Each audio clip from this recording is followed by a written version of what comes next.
Tuhan. Karena kami sadar bahwa kami ada berkat kemurahan Tuhan. Kami ada dan kuat berkat pertolongan Tuhan. Bukan saja kami akan merenungkan akan daripada firman Allah, berpimpin dan tolong kami, memberikan hikmat dan pengertian untuk kami boleh mengerti dan memahami akan firman Tuhan. Sehingga kami yang lemah boleh dikuatkan, kami yang susah boleh dihiburkan, kami yang dalam pergumulan persoalan kami boleh solusi daripada Tuhan. Terima kasih Bapak. Dan bila ada segala kuasa kegelapan yang berusaha mencuri firman dari hati dan pendengaran kami kami tolak segala kuasa-kuasa yang bukan daripada Tuhan. Di dalam nama Yesus kami nyatakan dari ruangan ini segala kuasa kudus saja yang boleh tempat ini dan menaungi hati dan kehidupan kami. Berjaga kami yang menyampaikan firman dan pimpin Bapak dalam nama Yesus kami sambut firman Allah dan dapat syukur. Haleluya. Amin. Tuhan shalom. Terima kasih kepada Muda dan pemain musik yang boleh merawat kita boleh muji dan menyembah Tuhan. Bapak saudara sekalian, pada pagi ini kita akan belajar satu kebenaran firman Tuhan yang saya beri judul kekuatan di saat lemah. Bapak saudara sekalian, sebagai manusia biasa, saya tahu dan saya yakin semua kita pernah mengalami situasi yang lemah, situasi di mana kita tidak berdaya, situasi di mana orang katakan kita ini sudah ada di ujung tanduk. Kita melakukan segala sesuatu sudah nggak sanggup lagi, kita melakukan segala sesuatunya udah buntu dan kita katakan sudah terserah. Apa saudara sekalian, kita akan belajar kebenaran firman Tuhan yang terambil dari Injil Markus pasal 5. Injil Markus pasal 5 ayat 25 sampai dengan ayat 34. Saya akan baca untuk kita semua. Ini kisah tentang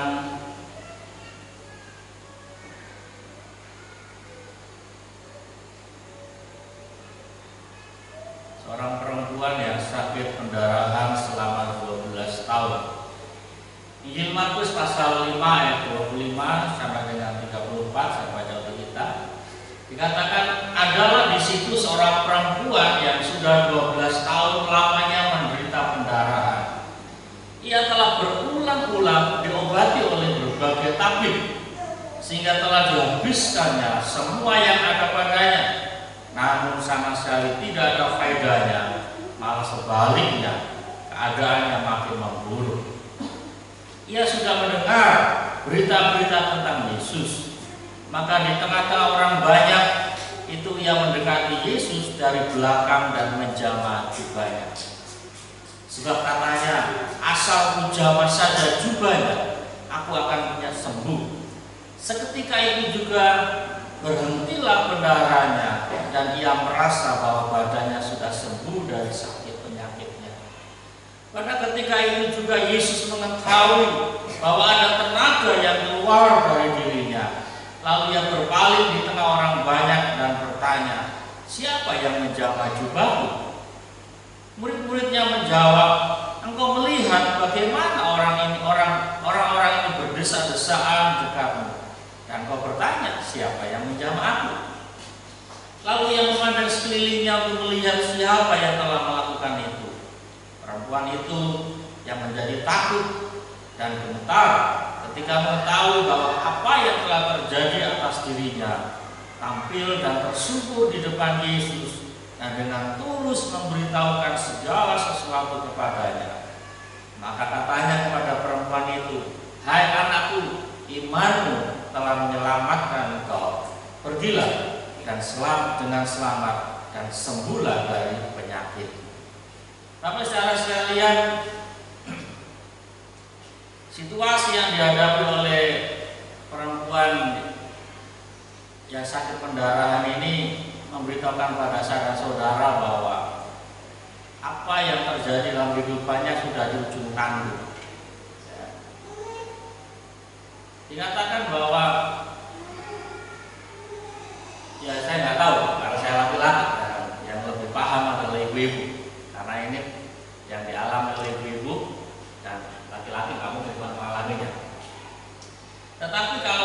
melihat dari kurun waktu yang cukup panjang, 12 tahun. Ini adalah sesuatu yang sangat membuat wanita ini mengalami penderitaan yang cukup panjang. Ya, sakit pendarahan dan selama 12 tahun. Alkitab tadi katakan ia sudah berusaha, bukan ia tidak berusaha. Ia sudah berusaha dalam zaman itu, karena zaman itu belum ada nama dokter, tetapi sudah ada namanya tabib, ya kan? Ia sudah coba ke sana ke sini, mungkin dengan segala macam ramuan, ya kan? Dengan segala macam obat-obat tradisional yang ada di orang-orang Israel, sudah dicoba semua, dari kayu-kayuan, dari daun-daunan, mungkin dengan segala macam batang apa yang ada, sudah dicoba semua. Mungkin di sana Israel sudah ada banyak bebatuan, ya kan, yang mungkin mengandung unsur listrik, ya kan, sudah dicoba semua. Tadi Alkitab katakan sudah berbagai macam bolak-balik gonta-ganti tabib, tetapi tidak kunjung baik. Nah, tapi saudara sekalian, hal ini berbicara dalam kehidupan saudara-saudara bahwa saat kita menjalani kehidupan kita, tidak jarang kita juga mengalami situasi yang sudah sulit, situasi di ujung tanduk. Mungkin permasalahan kita tidak berbicara tentang penyakit, ya kan? Mungkin permasalahan kita berbicara tentang keuangan, permasalahan kita berbicara tentang ekonomi.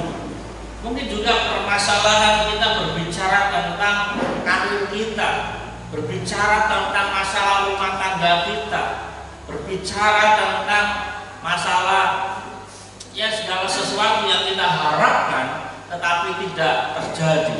Apa yang kita cita-citakan, apa yang kita inginkan tidak menjadi kenyataan yang bagus, tetapi segala sesuatunya semakin memburuk.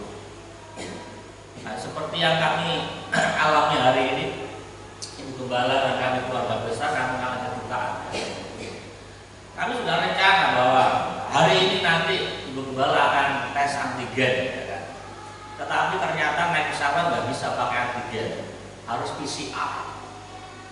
Nah, sedangkan PCR kemarin sudah ditanya bahwa itu paling cepat 3-5 hari baru keluar. Nah, sedangkan di dalam peraturannya itu maksimal 2 hari hasil tes. Lah gimana?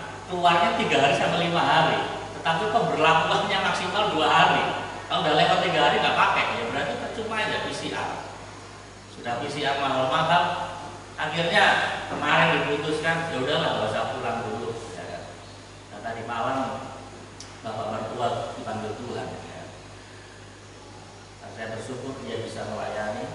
Nggak tahu deh, ya di dalam ketenangan seorang ibu, dalam ketenangan seorang pelayan Tuhan, kita nggak tahu hatinya bergolak. Apa sekalian, apa yang kami harapkan bahwa nanti Gembala bisa pulang dan sempat ketemu, tidak sesuai dengan kenyataan dan harapan kita.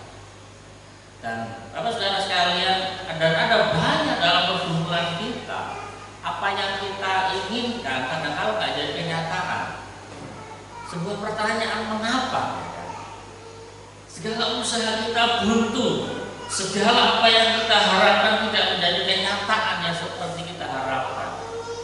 Lepas daripada masalah, dampak daripada dosa, lepas daripada masalah kelemahan kita secara manusia, tetapi dalam kelemahan itu nanti kita akan lihat bahwa Tuhan itu ingin menyatakan akan kuasanya dalam kehidupan saya dan saudara. Suatu saat Tuhan Yesus berdoa kepada Bapa di surga dalam Injil Yohanes pasal 17. Tuhan, Bapa, bukan Tuhan, tapi Bapa, aku tidak berdoa supaya Engkau mengangkat mereka itu orang-orang percaya. Bapa, aku tidak berdoa supaya Engkau mengangkat mereka dari dunia, tetapi aku berdoa supaya Engkau melindungi. Hal yang senada yang disampaikan oleh Rasul Paulus dalam pergumulannya sendiri dia sebagai seorang pelayan Tuhan. Dikatakan Rasul Paulus pakai istilah ada duri dalam dagingku.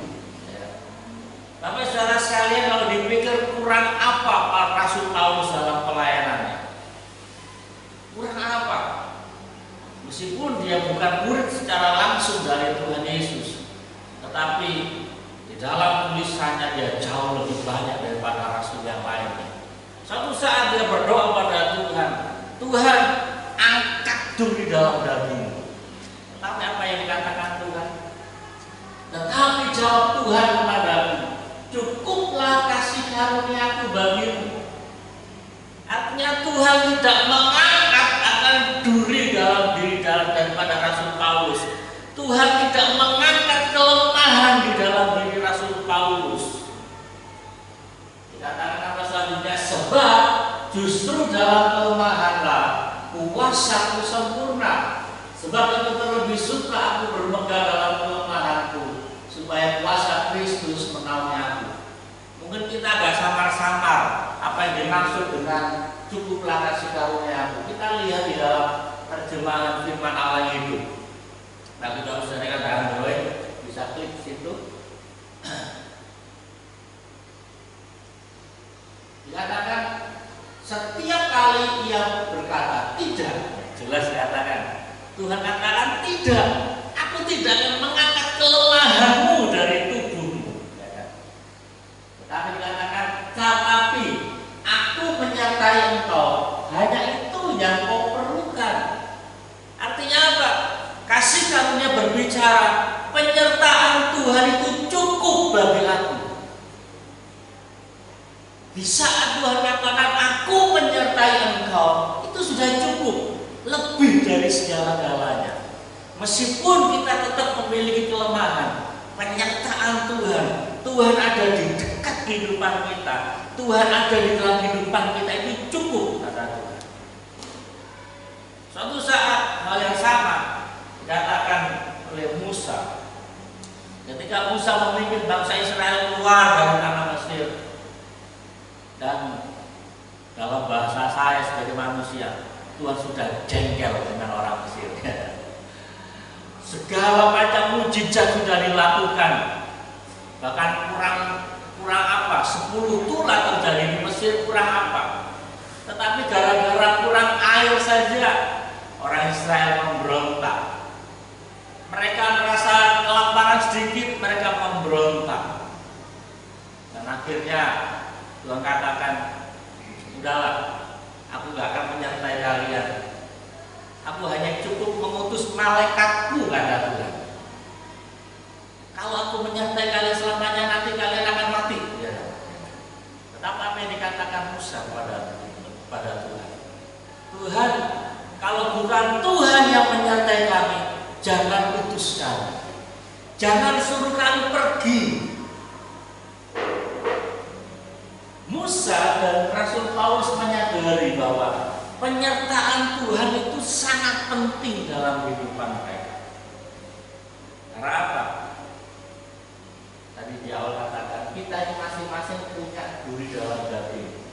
Kita ini punya kelemahan. Di satu sisi ini adalah akibat dosa, ya kan? Karena akibat dosa, maka manusia ini terus mengalami sebuah putaran kehidupan. Ada suka, ada duka, ada lemah, dan kadang-kala kita kuat. Nah, fakta berbicara, ketika saudara-saudara menjadi seorang percaya, kita masih punya kelemahan itu. Baik kelemahan secara fisik, kelemahan secara mental, pikiran kita, keterbatasan kita. Kita pada saat kita percaya pada Tuhan, kita dibaptis, kita nggak jadi seperti Superman gitu loh. Kita nggak seperti Power Ranger yang pada saat dibaptis berubah. Kita sudah sempurna, kita nggak punya kelemahan, kita nggak bisa lemah, bahkan bukan berarti pada saat kita jadi seorang Kristen kita nggak bisa jatuh dalam dosa. Kita masih bisa, tetapi ya kan, dikatakan penyertaan Tuhan ini cukup. Ya kan? Hanya itu yang kau perlukan. Artinya apa? Mulai hari ini tidak perlu saudara berdoa, Tuhan angkat kelemahanku, tidak penting. Apa Tuhan perlu menjawab ulang seperti doa Rasul Paulus? Cukup kasih karunia. Selama kita di dalam dunia, saudara-saudara pasti masih mengalami kelemahan. penting adalah pemberitaan firman Tuhan hari ini. Bagaimana langkah kita, ya kan? Bagaimana tindakan kita mengatasi kelemahan itu. Ya kan? Karena apa? Bisa kita salah dalam merespon akan situasi yang ada. Pada saat kita salah menanggapi kelemahan diri kita, ada banyak orang-orang yang datang kepada dunia, ya kan? Pada saat mengalami situasi yang suntuk karena masalah yang sangat pelik dalam hidupannya, udahlah, dengan cara narkoba, dengan cara minuman keras, ya kan? Dengan cara-cara duniawi. Nah, jangan sampai kita orang-orang percaya seperti itu. Atau juga pada saat kita mengalami karir yang suntuk, masalah-masalah hidup yang nggak bisa kita selesaikan, kita datang ke dukun-dukun, ya adalah seperti orang mengatakan kalau cinta ditolak dukun bertindak, ya kan? Nggak bisa, saudara. Kita sebagai orang percaya nggak bisa seperti itu. Itu adalah langkah-langkah yang tidak sesuai dengan kehendak Tuhan. Nah, pada pagi ini kita akan belajar bahwa kegagalan, kesulitan, kelemahan yang kita alami, kita harus kembali kepada konsep ini. Kita merindukan penyertaan Tuhan. Ya kan? Kehadiran Tuhan dalam kehidupan kita itu sangat penting. Lalu pertanyaannya bagaimana? Kita akan lihat. Pertama, mendengar tentang Yesus. Di dalam pembacaan kita tadi dikatakan bahwa ketika perempuan ini sudah belasan tahun, 12 tahun ia mengalami sakit pendarahan. Tetapi di sisi lain dikatakan dalam ayat 27, dia sudah mendengar, dikatakan, dia sudah mendengar berita-berita tentang Yesus. Maka di tengah-tengah orang banyak itu yang mendekati Yesus dari belakang dan menjamah jubahnya. Tapi saudara sekalian, kisah ini memberitakan pada saudara-saudara betapa pentingnya kehidupan saudara untuk mendengar tentang Yesus. Pada saat saudara mendengar tentang Yesus, dikatakan diharapkan saudara-saudara ini kita mau fokus kehidupan kita kepada Tuhan.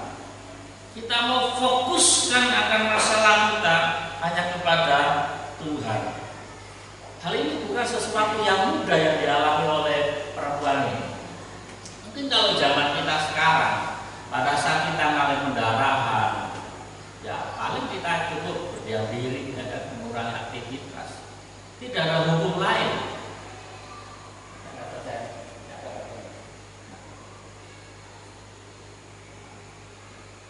Saya nggak catat. Tapi saudara bisa lihat di dalam Imamat pasal 15 ayat 25. Di dalam zaman orang-orang Israel hari itu, bila seseorang mengalami pendarahan, mereka dinyatakan najis. Imamat pasal 15 ayat 25 dikatakan, apabila seorang perempuan berhari-hari lamanya mengeluarkan lelehan, yakni lelehan darah yang bukan pada waktu cemar kainnya, atau apabila yang mengeluarkan lelehan lebih lama dari waktu cemar kainnya, maka selama lelehannya yang najis itu, perempuan itu adalah seperti pada hari-hari cemar kainnya, yakni ia najis. Apa yang dialami atau situasi yang dialami perempuan ini nggak semudah yang kita hadapi hari ini. Maaf bagi kaum perempuan. Ada sebuah hukum yang terjadi hari itu. Kalau seorang perempuan mengeluarkan lelehan, maaf kalau yang hari yang rutin kan yang datang Sailor Moon-nya yaitu, mereka dikatakan najis. Nggak bisa kumpul dengan orang lain. Nanti saudara bisa baca keseluruhan pasal 15 itu. Pada saat ia menyentuh, bersentuhan dengan orang itu jadi najis. Pada saat ia menyentuh barang, maka barang itu jadi najis. Ini gak gampang yang dialami oleh perempuan itu. Ini Alkitab tadi katakan berhari-hari. Apa yang dialami perempuan ini tahunan gitu loh. Bertahun-tahun, dikatakan 12 tahun yang mengalami lelehan pendarahan. Ia tahu hukum Taurat, ia tahu aturan ini. Tetapi di satu sisi ia membutuhkan solusi. Di satu sisi ia membutuhkan kesembuhan. Sehingga Alkitab tadi katakan ia diam-diam, ya kan? Dia sudah mendengar berita tentang Yesus, maka di tengah orang banyak itu ia mendekati Yesus dari belakang dan menjamah. Ia nggak berteriak-teriak seperti kisah 10 orang sakit kusta. Ya. Ia nggak berteriak-teriak seperti orang-orang yang sakit lainnya, karena ia tahu penyakitnya ini sesuatu yang bawa kenajisan bagi dirinya dan bagi orang lain. Tetapi satu kata yang saya garis bawahi tadi, katakan ia sudah mendengar berita-berita tentang Yesus. Artinya apa? Ia sangat mengenal siapa Yesus, bahwa setiap orang yang datang kepadanya pasti mendapatkan jawaban. Setiap orang yang datang kepadanya tidak pernah ditolak oleh Yesus, apapun kondisinya, apapun penyakitnya, apapun yang jadi pergumulan orang itu, Yesus tidak pernah menolak dan ia dengar itu. Ya tadi katakan dia sudah mendengar berita-berita. Jadi ia sudah menghimpun banyak informasi tentang pribadi Yesus. Ia sudah banyak mendengar berita-berita tentang Yesus, bahwa Yesus tidak sekedar orang yang dapat menyembuhkan, tetapi Yesus adalah pribadi yang penuh dengan kasih, yang tidak pernah menolak kondisi apapun orang itu. Kita tahu cerita kan, bagaimana seorang perempuan yang kedapatan berzina. Kita tahu cerita tentang orang yang sakit kusta. Orang yang sakit kusta sama dengan perempuan ini, orang Yakobo yang diasingkan. Nah, perempuan ini mendengar, sehingga mulai hari itu ia memfokuskan kehidupan kepada Yesus. Dan ketika ia mendapat kesempatan untuk bersentuhan dengan Yesus, ia tahu ia ada dalam sebuah dilema. Kalau saya berteriak Yesus sembuhkan saya seorang yang najis, ya kan? Saya seorang perempuan, sering saya katakan dalam zaman itu perempuan dikatakan kelas nomor 2. Ditambah lagi dengan penyakitnya, sudah kelas nomor 2, seorang najis lagi. Kalau ia berteriak-teriak, bisa jadi ia akan diusir jauh. Ia tahu bahwa Yesus adalah sumber pembaharuan di dalam kehidupannya. Hal yang sama juga secara rohani kita berbicara dalam Efesus pasal 21 dan 23 dikatakan bahwa tetapi karena kamu telah mendengar tentang Dia dan menerima pengajaran di dalam Dia menurut kebenaran yang nyata dalam Yesus, katakan yaitu bahwa kamu berhubung dengan kehidupan kamu yang dahulu harus menanggalkan manusia lama yang menemui kebinasaan oleh nafsunya yang menyesatkan. Ayat 23, supaya kamu dibaharui di dalam roh dan pikiran. Apa saudara sekalian, ketika kita memahami, menyadari bahwa hanya di dalam Yesus ada perubahan, hanya di dalam Yesus ada pembaharuan, maka kita akan belajar memfokuskan diri kita. Seperti perempuan ini, dia ada dalam sebuah dilema. Ya, seorang perempuan, ia dalam kondisi najis, tetapi di satu sisi ia perlu pembaharuan, ia perlu ketahiran dalam dirinya. Dan ia fokuskan, ia mau mengenal pribadi Yesus secara dalam. Kegagalan orang-orang Kristen, saya katakan, mengapa ia tidak datang pada Tuhan dalam situasi yang sulit? Karena ia nggak mengenal Tuhan. Ia hanya mendengar Yesus sepintas saja. Ia berpikir bahwa Tuhan tidak baik, Tuhan tidak adil. Tetapi mari kita belajar banyak mendengar, ya kan? Kita banyak memahami siapa Yesus itu dalam kehidupan kita. Karena apa? Ketika kita mendengar banyak tentang Yesus, dikatakan maka iman, dikatakan jadi iman timbul dari pendengaran, dan pendengaran oleh firman Kristus. Ketika saudara-saudara banyak mendengar firman Tuhan, maka dikatakan iman itu akan timbul, iman kita akan muncul. Apa yang dikatakan perempuan tadi? Asal ku jama ujung jubahnya, Ia tidak meminta Yesus jamah aku, ya kan? Yesus sentuh aku. Sedikit saja imannya. Asal ku jamah ujung, ya, ujungnya seperti ini aja, ujung sedikit ya. Yang penting aku menyentuh Yesus, aku pasti sembuh. Hari ini nanti dalam poin yang kedua kita akan belajar bahwa iman saya dan saudara harus iman yang hidup. Tetapi belum kita masuk itu, kita akan lihat ini bahwa iman kita harus muncul dulu. Seberapa banyak saya dan saudara mendengar firman Tuhan, itu harus menjadi iman. Jangan sampai firman Tuhan yang sudah kita banyak baca, banyak kita dengar, lewat begitu saja. Saudara ingat peristiwa perumpamaan tentang penabur kan? Bahwa iblis itu punya kesempatan untuk mengambil firman. Jangan izinkan iblis itu mengambil firman dari hati kita. Izinkan firman itu tertanam dalam hati kita, bahkan bertumbuh dan berbuah. Meskipun semua orang yang mendengar firman itu menerima, tidak semua juga berbuah, ya. Ada yang jatuh di tanah yang berbatu-batu, ada yang jatuh di tanah semak duri, dan semuanya gagal.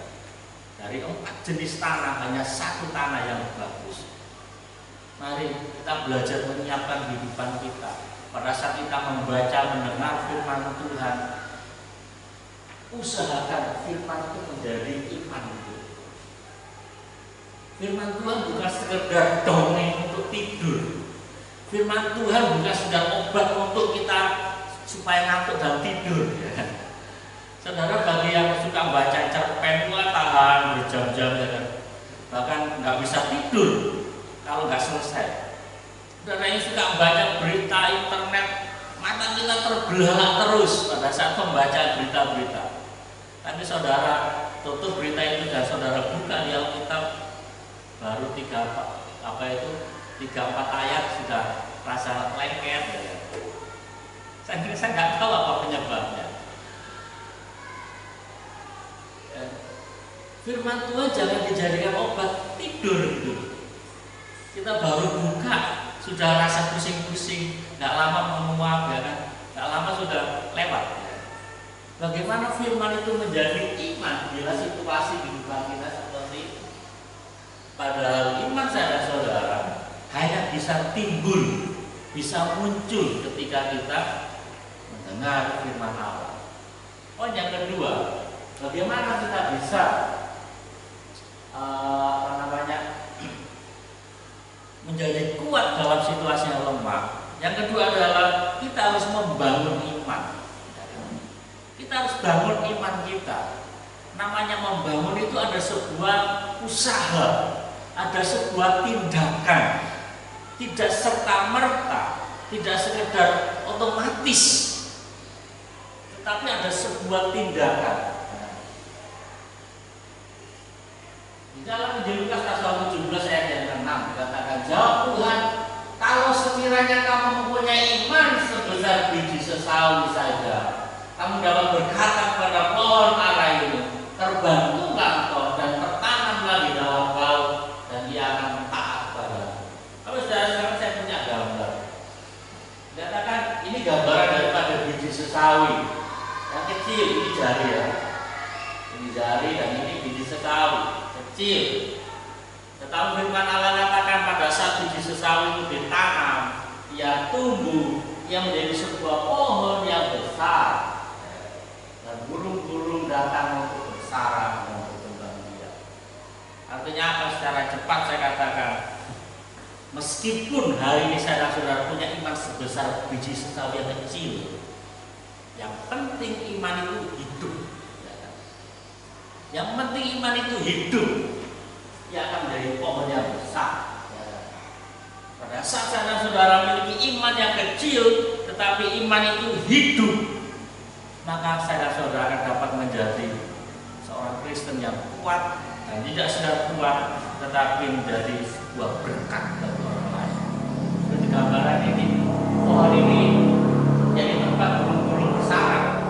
Artinya apa? Dia menjadi tempat bernaung, tempat berkembang biak bagi bagi makhluk lain. Pada saat kita memiliki iman yang hidup, maka saudara-saudara dapat menjadi berkat bagi orang lain untuk bertumbuh menjadi seorang orang yang kuat di dalam Tuhan. Tapi saudara sekalian, Yakobus pasal 2:17 katakan, demikian juga hanya dengan iman. Jika iman itu tidak disertai perbuatan, maka iman itu pada hakikatnya adalah mati. Hari ini kita bisa bangga bahwa saya punya iman. Tetapi pertanyaannya, apakah iman itu kita aplikasikan, kita terapkan dalam kehidupan kita? Kapan, pertanyaannya? Kapan kita menerapkan iman kita? Pada saat salah satunya adalah kita mengalami kelemahan dalam Tuhan. Pada saat Tuhan izinkan saya dan saudara dalam kehidupan yang terjepit, itu adalah kesempatan kita mempraktekkan iman kita. Pada saat kita tidak dalam situasi yang tidak berdaya seperti perempuan yang sakit pendarahan 12 tahun, itu adalah sebuah momen, sebuah kesempatan untuk dia mempraktekkan imannya. Tadi dikatakan ayat 27, ia sudah banyak mendengar tentang Yesus. Dan hari itu, momen itu lewat, kesempatan itu lewat. Saya harus praktekkan iman saya yang kecil. Asal jamai ujung jubahnya, itu pasti sembuh. Tapi saudara sekalian, apapun pergumulan kita hari-hari ini, saya katakan sekecil apapun iman saudara di hadapan Tuhan, praktekkan. Percaya sama Tuhan. Percaya. Asal ku jamah ujung jubahnya, asal ku sentuh Tuhan, asal aku datang kepada Tuhan, aku pasti mengalami solusi daripada Tuhan. Namun saudara sekalian, membangun iman adalah sesuatu yang sangat penting dalam kehidupan kita semua. Perkara yang ketiga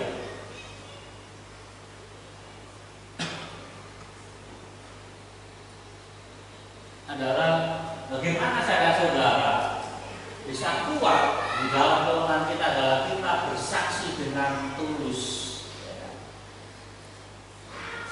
Pada saat perempuan ini ia merasa bahwa ia mengalami kesembuhan, sama-sama merasa, perempuan ini merasa sembuh, Yesus juga merasakan ada kuasa yang kuat. Dan Yesus bertanya, siapa yang menjamahmu? Dan murid-muridnya juga sama bingung, loh Tuhan, kita ini orang banyak gitu loh. Ada banyak orang yang bersentuhan dengan guru. Kok Tuhan bertanya siapa yang menyentuh aku? Hari ini mungkin ada banyak orang yang beribadah pada Tuhan. Hari ini adalah di Jawa Bali awal dari PPKM. Di seluruh Jawa Bali gereja nggak dibuka lagi, mulai ibadah online lagi. Saya katakan seberapa banyak orang yang datang pada Tuhan hari ini, tetapi seberapa banyak orang yang punya iman. Yesus disentuh oleh orang banyak. Yesus bersentuhan dengan orang banyak. Tetapi pertanyaannya, mengapa kuasa Tuhan itu keluar hanya untuk perempuan ini? Bisa jadi orang-orang bersentuhan dengan Yesus ya karena ikut-ikutan rame-rame. Tetapi perempuan ini dia menyentuh Yesus dengan imannya. Hari ini saya katakan ada banyak orang yang datang pada Tuhan, tetapi jangan kita datang karena mau rame-rame saja. Kita bersyukur hari ini kita bisa datang beribadah di gereja. Di Jawa Bali hari ini semua online. Ibadah di rumah masing-masing, hanya nonton HP gitu. Kita bersyukur hari ini masih bisa tatap muka. Tetapi janganlah ibadah kita hanya rame-rame saja. Ibadah kita buat karena sungkan dengan saya sebagai gembala, saya sunah dengan Pak Budi. Kalau nggak ibadah nanti ditanya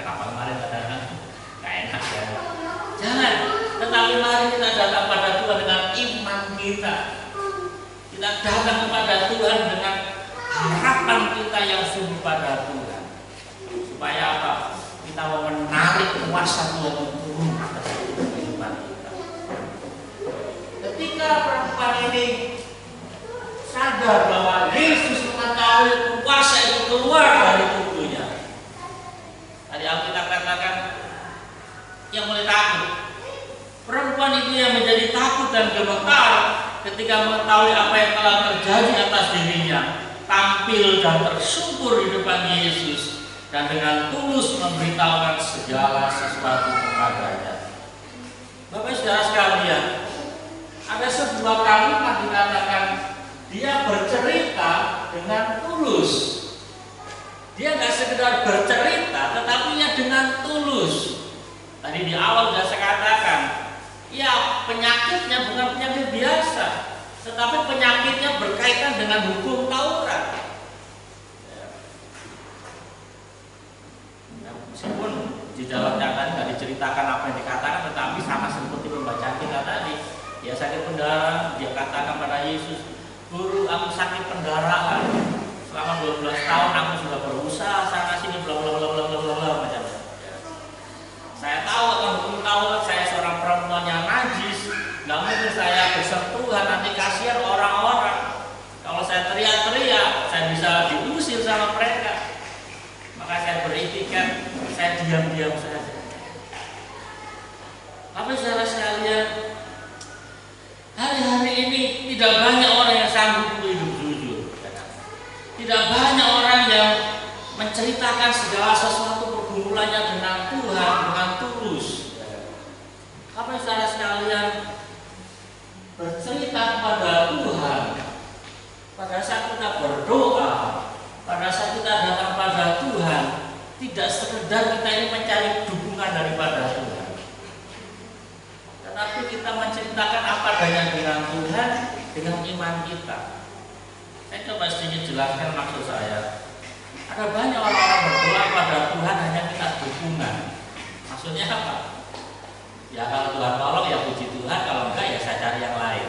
Itu hanya cari dukungan. Jangan saudara, sebagai orang percaya kita berdoa, kita datang pada Tuhan dengan ketulusan kita, bukan sekedar mencari dukungan. Nanti Tuhan tolong ya puji Tuhan, kalau enggak ya saya kedukun, nggak bisa saudara. Kekristenan kita nggak bisa seperti itu. Kita harus dengan tulus hati kita dari awal ya, saya nggak berulang lagi. Kita harus banyak mendengar firman Tuhan, kita banyak mengenal tentang Yesus, supaya apa? Kita dengan ketulusan, apa adanya kita. Saya seorang yang najis Tuhan. Mungkin kita katakan, Tuhan, saya orang yang berdosa. Seperti doa seorang pemungut cukai yang memukul-mukul dirinya, Tuhan, aku ini seorang berdosa, aku pemungut cukai, aku nggak layak di hadapan Tuhan. Tapi Yesus katakan doa orang seperti ini yang benar dibandingkan dengan seorang Farisi yang berdoa, Tuhan, aku memberi perpuluhan, aku seorang yang saleh, aku taat beribadah. Tetapi Yesus katakan doa pemungut cukai ini yang didengar Tuhan.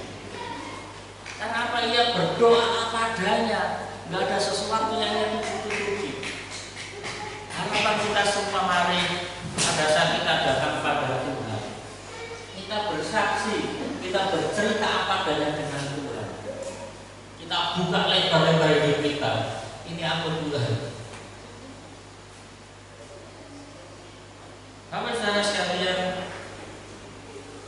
tidak banyak ini. Ketulusan menjadi dasar dari pengharapan hanya pada Tuhan. Saya pakai kata hanya.